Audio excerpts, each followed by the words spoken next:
Para o Casulo Comunicação, hoje com uma convidada especial para falar de um assunto muito importante na vida infantil, que é a autoestima. E nada mais que Daniele Militão, psicóloga infantil, convidada nossa Oh, aqui que hoje, coisa né? boa esse Seja encontro, muito né? bem-vinda a esse Obrigada. espaço de interação, espaço para você, família, acompanhar aqui com a gente esse assunto maravilhoso. Sabia que o comportamento da sua criança comunica o que ela tem por dentro? Isso que nós vamos trazer hoje através de Daniele. Se apresente, fala para nós assim da sua trajetória como Obrigada pelo psicóloga. convite. Eu sou a Daniele Militão, Dani Militão, como costumam falar comigo, né? Eu sou psicóloga clínica da infância e adolescência há mais de, meu Deus, eu perdi as contas, eu não posso dizer para vocês, mas muitas décadas. Tenho o Instituto Militão, sou sócia proprietária do Instituto Militão, somos uma escola, uma clínica. Lá nós temos cursos maravilhosos, né? Terapia familiar, uma clínica de multiprofissionais dentro da área de família. Cuidar de família é o nosso foco. A gente gosta de gente, a gente gosta de cuidar de gente, desde o começo da vida até o final da vida. Eu sou especialista em infância e adolescência. Temos um time maravilhoso de pediatria na nossa casa, mas também um time maravilhoso para cuidar de casais, de família, de jovens e adultos. E o Instituto Militão fica ali, pertinho do Coco Bambu Sul, aqui em Fortaleza. Então, se você quiser saber um pouquinho mais como funciona, fala comigo, né? Com Vocês sabem onde me certeza. encontrar. Conhecer esse lugar maravilhoso, essa equipe É, linda, né? Tão isso. comprometida com a família. E a gente gosta de verde, de chão, de grama. Então, a nossa clínica tem um espaço que as crianças amam, né? A gente tem um lago maravilhoso, Uhum. onde a área, né, o atendimento, ele continua no jardim. A gente construiu um espaço de acolhimento mesmo. A gente gosta desse movimento do chão, da terra, do barulhinho da água, da criança Uhum. descalça na grama. Então, as nossas oficinas de habilidades sociais, por exemplo, elas começam quase sempre no jardim. E a gente vai concluindo ali no auditório, nas salas de atendimento. A gente faz um movimento de corpo, né, com eles o tempo todo, para as interações sociais acontecerem. E hoje em dia a gente precisa estimular os nossos filhos a interagir socialmente, a ficar perto da natureza. Essa coisa da vitamina M, né, de Sim, natureza, é. se sujar, de tocar nos elementos naturais, porque a gente perdeu isso, né, Com Josi? A gente perdeu, certeza. Fica somos muito fechado, urbanos né? demais. Muito urbano, com certeza. E isso faz uma diferença muito Muito. grande na saúde mental, Isso. física, por Total. completo, né? Total. A gente acredita muito nesse movimento e a gente integrou completamente o verde na nossa prática clínica com as famílias, né? Principalmente crianças com dificuldades sensoriais, adultos com questões ansiosas, jovens também. Então, é um lugar para despressurizar. Enquanto você espera o seu filho em um atendimento, você vai para a rede dormir. Olha que coisa Você vai tomar um boa! cafezinho, um cappuccino com tapioca na cafeteria do jardim. Então, É. é um espaço para não demorar, para não ficar muito sem ir, né? Fica lá Uhum. e fica um tempinho com a gente. E você É. é muito convidada para conhecer a nossa casa e trocar figurinhas com a gente lá. Quem Com sabe? certeza, já Não, o fui próximo lá no episódio momento, né? vai ser no nosso, viu? No Olha, nosso tô lá, podcast. com certeza. Já conheci, mas agora eu quero conhecer essa nova versão, né? Uma versão Isso. muito melhor aí que está sendo preparada para as famílias. Isso mesmo. Trazendo você com tanto contexto vivido, né? Clínica, experiência de vida, família, filhos, Isso. né? Então a gente tem uma pessoa que não só uma profissional, mas uma mãe muito competente. E nós vamos trazer sobre autoestima infantil. Às Eita, meu vezes, Deus. nós falamos sobre autoestima e a família pode pensar que é simplesmente elogiar uma criança, né? Que é simplesmente ir bem na escola, que a criança se sentir bem, quando na verdade a autoestima a gente fala de muita coisa que está aqui dentro da criança, né? E por que nós estamos falando da infância? Porque é um olhar que nós queremos voltar para aquele momento que talvez muitas pessoas não olhem afinco, sendo que é ali que está sendo construído, né? Construído o alicerce de toda uma vida emocional, de toda uma vida psíquica. Então, quanta importância tem nesse fator que a gente está falando que é a infância. Eu tenho uma frase na parede, bem grande assim na sala. É na infância onde a potência da vida acontece. E para mim ela faz todo sentido, todo momento do meu dia a dia. até da mulher que eu sou hoje. Eu tenho 40 anos, casada, 2 filhos, uma vida maravilhosa, mas é com a Dani pequenininha que eu me conecto para organizar a Dani mulher que eu sou hoje. Então é com essas crianças que a gente atende na clínica, que a gente cuida com essas famílias, através dos pequenos, que a gente desenvolve junto com eles a habilidade de vida. Com certeza. Para mim, isso é autoconfiança. Crianças e indivíduos que vão servir a humanidade com boas habilidades de vida, através das suas habilidades. Então, para mim, isso é que é autoconfiança. Criança que dá conta ali, ela dá conta dos espaços em que ela atua. E ela não foge. Ela enfrenta, né? Já respondendo um pouquinho a tua pergunta. Já tô até antecipando aqui. Já tá, não, mas vamos lá, é isso mesmo. A família já vai se conectando com esse assunto. A criança enfrenta, a criança, ela fala, ela se comunica. Ei, tio, você pode me ajudar aqui? Moça, eu quero um sorvete, por favor. A criança entra no ambiente. Oi, boa noite. Tchau, tchau, um beijo. Tia, cadê a fulana? Eu não vi, ela não veio hoje. A criança fala com as outras pessoas. A criança, ela consegue se desenrolar em situações difíceis, como, por exemplo, injustiças em sala de aula, numa prova, numa questão, num esporte na quadra. Ei, a bola foi dentro, mas ele apitou que a bola foi fora. Tio, pelo amor de Deus. A criança se expressa com respeito. Sim. Ela consegue defender o certo e errado. Ela consegue fazer amizades em um ambiente diferente. Ela consegue... Olha quanta coisa esse tema. Muita coisa. Ela consegue dormir a noite toda no quarto dela e atravessar a madrugada até o dia seguinte. Com tranquilidade, segurança, sabendo que a mamãe e o papai estão ali do lado. É uma criança que ela consegue dizer que não gosta de alguma coisa e dizer que gosta de outra coisa.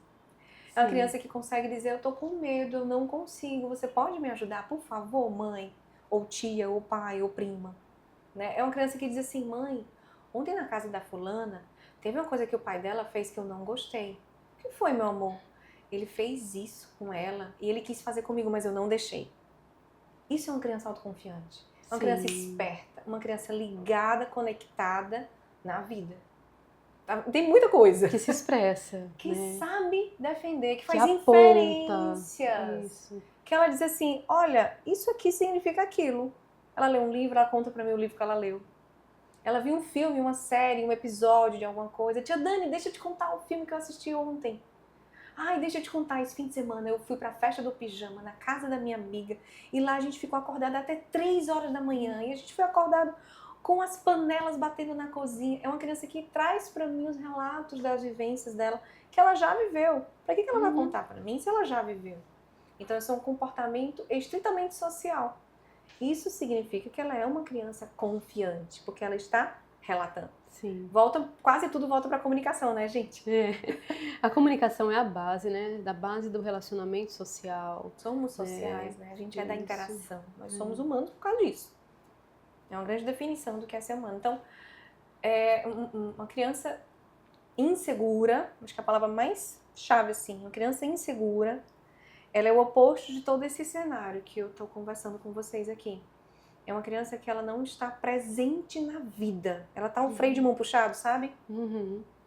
Tem várias situações. A gente pode até falar aqui depois sobre elas, para os pais em casa, para as famílias, para os colegas, perceberem e ativar o seu alarmezinho interno. Dizer assim, ó, vamos cuidar.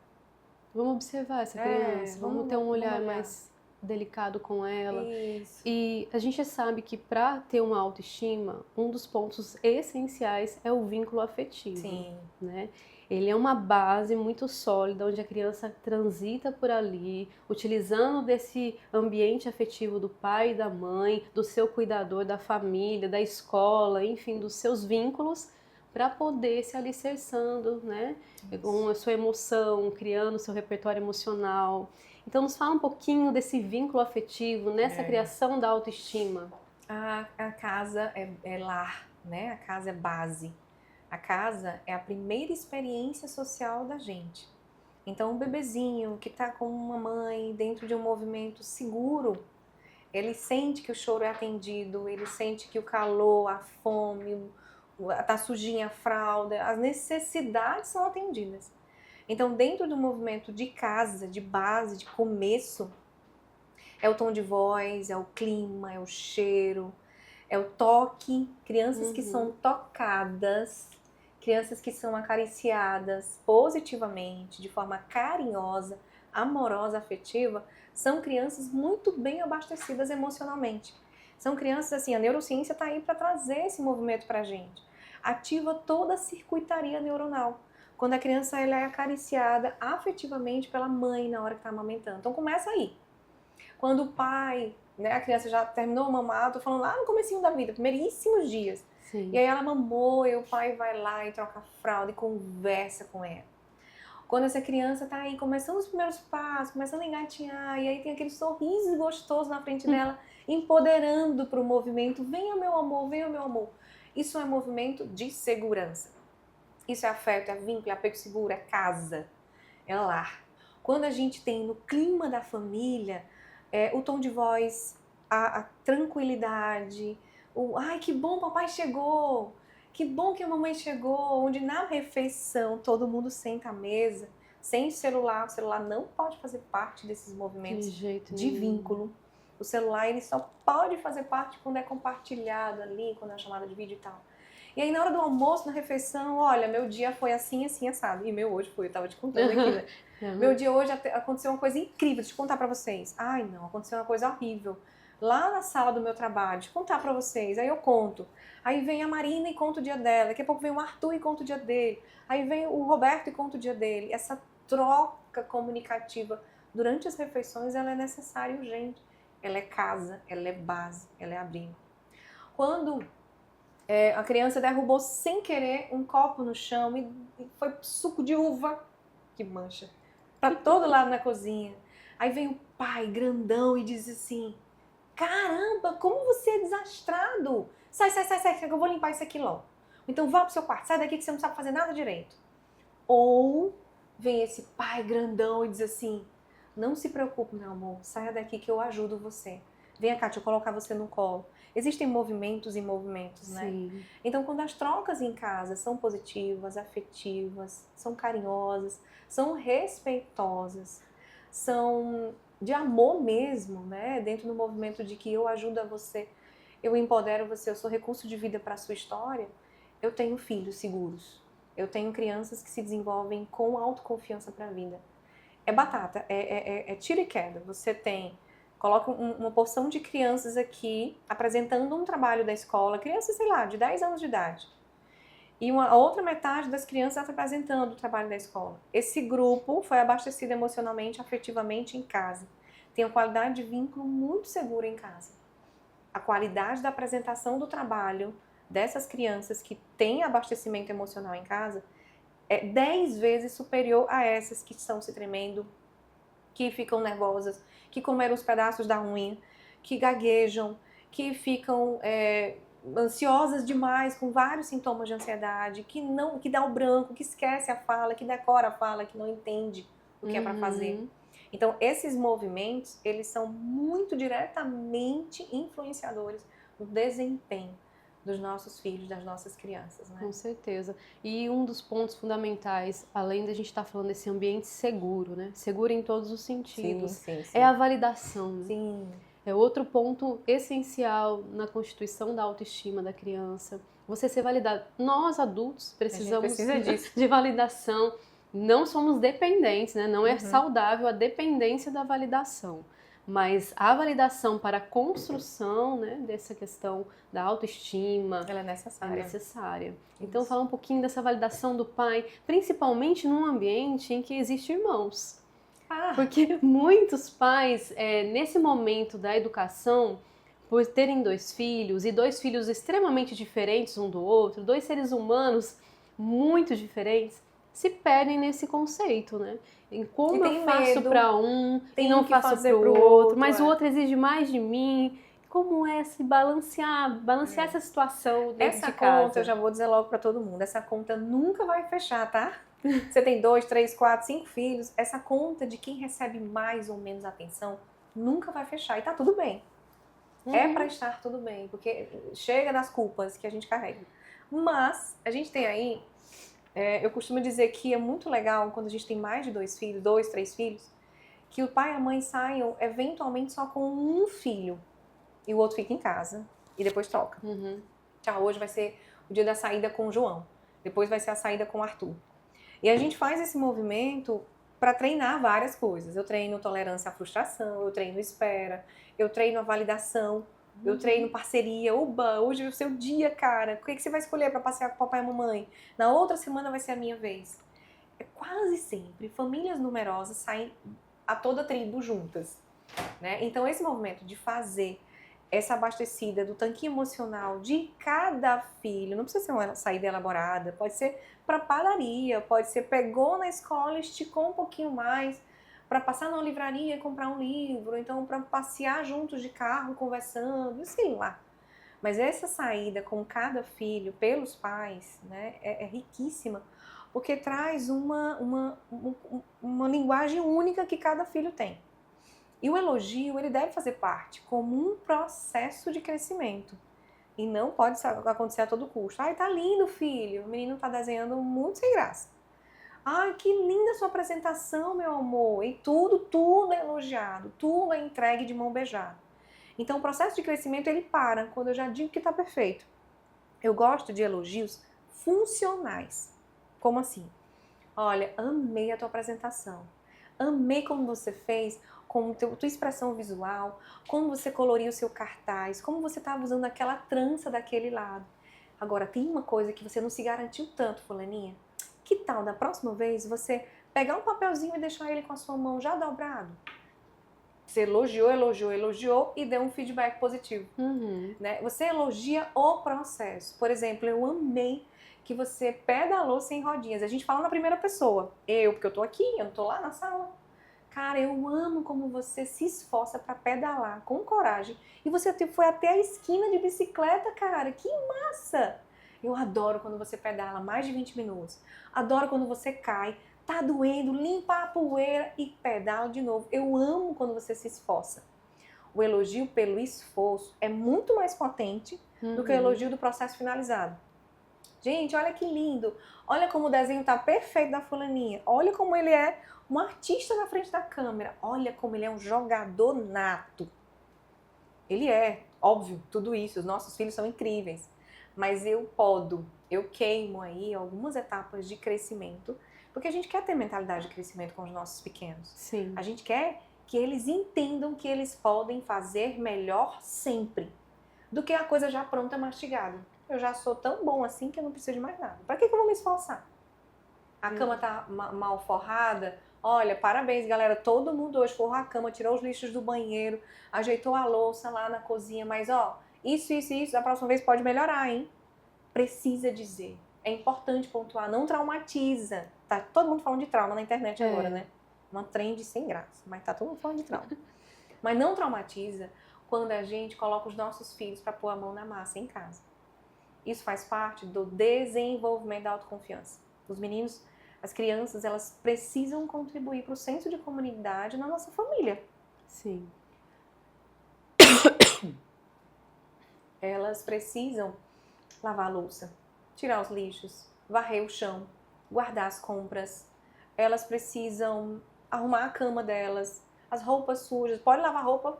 Vai lá, lava a roupa. Tira toda a roupa do varal e coloca no cesto de roupa limpa. As crianças precisam participar das tarefas da casa, porque isso envolve diretamente a habilidade delas de autoconfiança. Elas são seres muito mais funcionais do que ficam abestalhadas sem fazer nada. Sim. Não, todo mundo faz por mim, tia, eu não preciso. Saber, né? Saber o funcionamento da casa, estar participando daquilo, né? Estar junto com o pai, junto com a mãe. É muito bom quando a gente vê.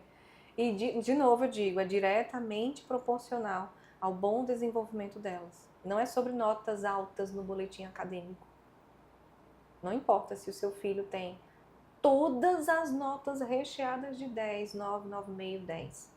Mas se ele não sabe falar com gente, se ele não sabe se expressar, se ele não consegue organizar a mochila da escola, uma mala para um acampamento de fim de semana, ele não está funcional.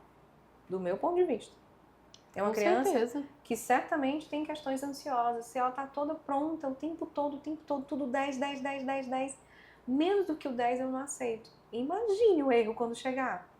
Com certeza. E a vida adulta não vai ter 10 toda hora. Não Né? mesmo, Não vai ter imagine validação quando eu toda falhar. hora. Não vai ter elogios Não toda vai ter hora. medalha toda Né? hora. Tem que lidar com a frustração. A frustração também é um Preciso. ponto de equilíbrio para a Total. construção da autoestima, né? A gente está falando de tantas coisas boas, mas nós estamos falando de fatores Perfeito. também essenciais, como a frustração. A tolerância à frustração, ela é necessária. Sabe entrar na loja de brinquedos e sair de mãos vazias? É perfeito. Ai, mãe, tô morrendo de fome. Vamos comer um risoto naquele restaurante? Não, a gente não pode. Hoje eu não tenho dinheiro para comprar comida cara em restaurante, mas vamos aqui comigo na cozinha. Coisas assim, dizer não. Sair realmente de mãos vazias de uma loja, né? Ir pro parque e dizer, acabou o tempo. Claro que com previsibilidade. Vamos ajudando eles aí, né? Ó, daqui a 10 minutos, daqui a 5 minutos. Encerrar coisas, né? Transição de atividades. Agora isso, depois aquilo, daquilo, aquilo. E se frustrar, dizer não. Não pode esse jogo, não pode essa tela, não pode esse videogame, não pode assistir esse programa. Minha filha estava frustradíssima esses dias porque queria assistir Stranger Things. A série Netflix, eu acho. Júlia, eu assisto com você. Tem 12 anos, mas pensa que tem 15. Aí eu disse, vamos juntas e eu assisto com você. Vamos ver se pode. Que é 16 anos a censura. Meu limite com ela é 14. Eu assisti aquele negócio, minha gente, não tem nada, tem umas coisas ali que não tem nada a ver com a cabeça da minha filha de 12 anos. Eu, assim, não sugiro para vocês que têm filhos de 12 anos assistir essa programação, não indico. Mas eu fui com ela. Eu digo, vamos juntas assistir 2, 3, 4 episódios. A primeira temporada inteira eu vi com ela. E no final a coisa vai piorando, vai piorando, vai piorando. Eu digo, não. Aí eu escutei, eu ouvi tromba, reclamação, o choro e tudo bem. Ela pode, claro que ela pode chorar. Claro que os nossos filhos podem se frustrar, eles devem. Com certeza. Deus me livre se fosse assim, ok para sempre. Eu quero que eles pensem sobre a vida. E ela ficou muito frustrada. Mas não insistiu e tá tudo bem. Entendeu que existe limite. Né? Existe limite. Tudo na vida tem limite, para todos tem limite. Não vai ser para uma criança que não vai ter. Não vai ser para uma criança que desde não vai que ele seja conduzido da forma ideal, mas tem que ter, existe, né? Então, a questão da educação positiva, a gente sabe que ela é muito mal interpretada em muitas situações. Muito mal interpretada, coitada, a educação positiva é tão fantástica. Tão mal olhada às vezes pelos leigos. Então, trazer essa educação positiva de uma forma eloquente, né, que esteja falando de fato de uma educação positiva, é totalmente diferente da questão de não ter regras, de não ter frustração, de não ter limites. Não tem nada a ver com permissividade, não tem nada a ver com isso. Apesar de não ser nosso tema, nós estamos aqui pincelando algumas situações, né? Como o comportamento comunica, Dani? Posso, né, Dani? Pode, por favor. Como o comportamento comunica que, de fato, uma agressividade, ela pode retratar uma autoestima baixa. Quais são os fatores em casa que eu posso identificar que a minha criança está com a autoestima ali não numa condição tão legal como deveria, que eu preciso, né, investir nessa situação, observar melhor a criança. Você deu um exemplo muito legal que é a agressividade. Como o comportamento da criança comunica insegurança.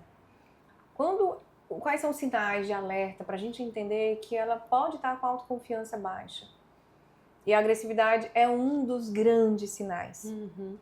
Irritabilidade, agressividade, o olhar para baixo, uma dificuldade de se expor, né? Eu tô aqui e eu passo por cima dos outros, eu não entendo respeito, eu não sei o que significa respeito porque eu não sou respeitado. Eu não sei o que significa esperar, porque eu não sou ensinado a esperar. Eu tenho tudo, sempre mais e mais e mais. Crianças assim, elas ficam muito, muito comprometidas. Crianças que têm dificuldades, né, com autoconfiança, normalmente, são crianças mais chorosas, né? O choro vem fácil. Elas não se sentem plenamente validadas no mundo. A fala dela não vai ser ouvida, porque não é ouvida em casa. Então ela grita muito, ela fala mais alto, tom de voz, a agitação, o comportamento motor delas é muito exagerado. Ela chama muita atenção de forma negativa, porque é assim que ela é cuidada. Normalmente, quando ela faz algo de errado, é tão pontuado, é tão relatado, é tão evidenciado, que quando ela se garante em algo, Ninguém percebe, não há nenhuma ação ou reação. Então, os comportamentos positivos da criança, eles tendem a diminuir. Porque os comportamentos negativos, eles são muito exacerbados, eles são muito evidenciados. E ela não sabe, é cérebro que a gente está falando aqui, o comportamento, ele é muito emitido de acordo com aquilo que eu recebo de resposta, de estímulo ali no meu ambiente, né? Seja de validação, seja de bronca, de castigo, de punição. Então, crianças que vivem de castigo, que têm acesso muito a telas, que ficam com aquela coisa da rolagem infinita de tela, né? No Instagram, no YouTube, os meninos jogando livremente na comunidade do Roblox. São crianças que têm menos acompanhamento. E por si só, ela já pede por uma fronteira. Então ela fica insegura, ela fica com autoestima insegura, né? Com autoestima bem comprometida e com menor enfrentamento de desafios. Ela tem pouquíssimos recursos para isso. Quais são os recursos de uma criança para enfrentar desafios? Ela bate, ela grita, ela corre, ela chuta, ela xinga muito, ela fica muito desobediente, ela fica irritada, uma criança ranzinza, chatonilda, como diz o povo. E isso tudo pode sim ser alarme de crianças inseguras. É claro que a gente está falando de um geralzão aqui, né? Sim. Não estou dizendo que o seu filho tem um ou outro desses comportamentos ou essas características que de repente, do nada, você vai dizer: leva o psicólogo porque a minha criança, o meu filho está muito inseguro, ele está precisando de terapia. Não é sobre isso. É sobre esses comportamentos como um todo, a gente olha e, via de regra, tem muita insegurança instalada ali. Muita, muita. Não é à toa que estamos vivendo a era da ansiedade. A criança está muito ansiosa. E a questão também da timidez, né? Uma criança muito retraída. Perfeito. Eu acho que isso também é um fator, clássico, né?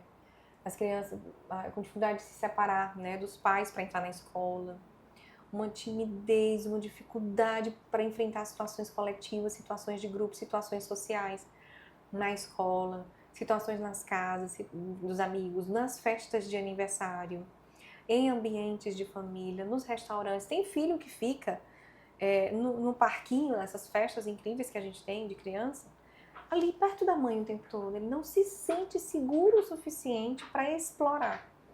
Por exemplo, quando a criança entra na minha sala, no meu consultório, é uma sala que por si só, ela atrai adultos e crianças. Ela tem muita coisa que chama a atenção. A parede, um foguete, coisas no teto, tem lua e planetas e um monte de coisa. E você tem armários coloridos, você tem uma janela com um espaço verde enorme. Então eu quero que a criança entre ali curiosa. A criança insegura, ela não vai entrar curiosa. Ela pode estar curiosa aqui dentro, mas ela congela. Não tem ação, né? Ela não tem ação. Perfeito, Josi. Ela não tem ação. Ela fica paradinha. Ela não diz assim: tia Dani, eu posso abrir a porta? Eu posso ver o que é isso aqui, aquilo ali, aquilo outro, tal. Crianças inseguras, elas ficam esperando uma demanda minha. Tá bom, meu amor, pode ir lá. Vai lá, abre a porta, escolha 3 brinquedos para você. A criança insegura, ela não faz o movimento inicial espontâneo. Ela espera o outro. É meio que: desculpe porque eu existo. Desculpe porque eu tô aqui. Desculpe porque eu dei o trabalho. Desculpe porque eu não sei o que fazer. Então, abastecer esse movimento, ele é emergencial. É urgente e importante. E até vamos falar aqui com relação à autonomia da criança. Isso. Muitas vezes a gente tem uma criança insegura porque nós adultos fazemos tudo por ela. Não criamos e não proporcionamos que ela se desenvolva em sua autonomia. Isso. E aí ela começa a se ver dependente ou não se vê sem aquele ser que é a mãe ou que é o pai, aquele cuidador que está cuidando dela o tempo todo, né? É como se fosse uma simbiose ali que precisa ser restaurado esse contexto para que a criança se desenvolva de fato a sua autonomia e a sua autoestima. Isso, porque uma pessoa, né, sem autonomia, vamos nem falar de criança, uma pessoa sem autonomia não é uma pessoa com uma autoestima, né, que esteja ali em ordem, né, que seja, domine os seus atos. Isso, né? Isso, exatamente. A gente tem uma criança que fazem tudo por ela, porque não precisa ela fazer, né? Ela não precisa tomar banho, escovar os dentes, calçar o sapato, amarrar o sapato. Ela não precisa preparar a mochila, o material da escola, ela não precisa fazer nada disso. Aí tire ela desse contexto de casa, desse casulo, né, como o nome de vocês diz lindamente, e coloque ela fora. Ela vai ver que muita gente faz isso e ela não faz. Ela vai se sentir como? E aí retroalimenta. Poxa, quando eu vou lá fora, todo mundo já fez e eu não faço. Todo mundo já tirou a rodinha da bicicleta e eu não tiro. Todo mundo vai para casa da fulana, eu não consigo, eu não posso. Todo mundo faz isso na escola e eu não consigo. E aí ela vai murchando, murchando, murchando e se considerando incapaz. Então a autonomia, ela sim, incapacita, aliás, ela capacita a criança a pensar, a fazer, a viver livremente, sempre de olho na base. O princípio do acompanhamento jamais deve ser perdido. Não é a criança com autonomia sem acompanhamento. Jamais. A criança com autonomia e acompanhamento. Autonomia na internet e acompanhamento. Autonomia na escola e acompanhamento. Autonomia no condomínio e acompanhamento. Esse princípio jamais pode ser quebrado, mesmo que essa criança tenha 20 e tantos anos de idade. Porque nós adultos, nós os pais, na verdade, nós somos os grandes e eles são os pequenos. Isso gera uma segurança, uma paz nos nossos filhos extraordinária. Com certeza. Esse senso de família, de que a mamãe e o papai são maiores do que eu. E eu honro eles por isso. E eu sou feliz porque eu tenho a vida que eles me deram. E eu sigo com alegria para a minha história. Porque eles me deram o maior presente de todos. E eles continuam me dando ferramentas, apoio, suporte, base. Aí é fantástico, porque aí a gente tem um serzinho pronto para servir a humanidade. Com os talentos, com as habilidades dele, com segurança, com autonomia. E a gente encerra esse podcast feliz da vida, Né? com todo esse conteúdo maravilhoso, né? De uma pessoa que extremamente sabedora e conhecedora do que está falando. E saber que cuidar da autoestima da sua criança é investir num adulto saudável, feliz, seguro. Então, Pro Casulo Comunicação é isso para você, família. Informação relevante, com profissionais competentes e para você aqui falando de autoestima infantil para cuidar do adulto que você vai ter lá no futuro. Perfeito. Pro Casulo Comunicação para você.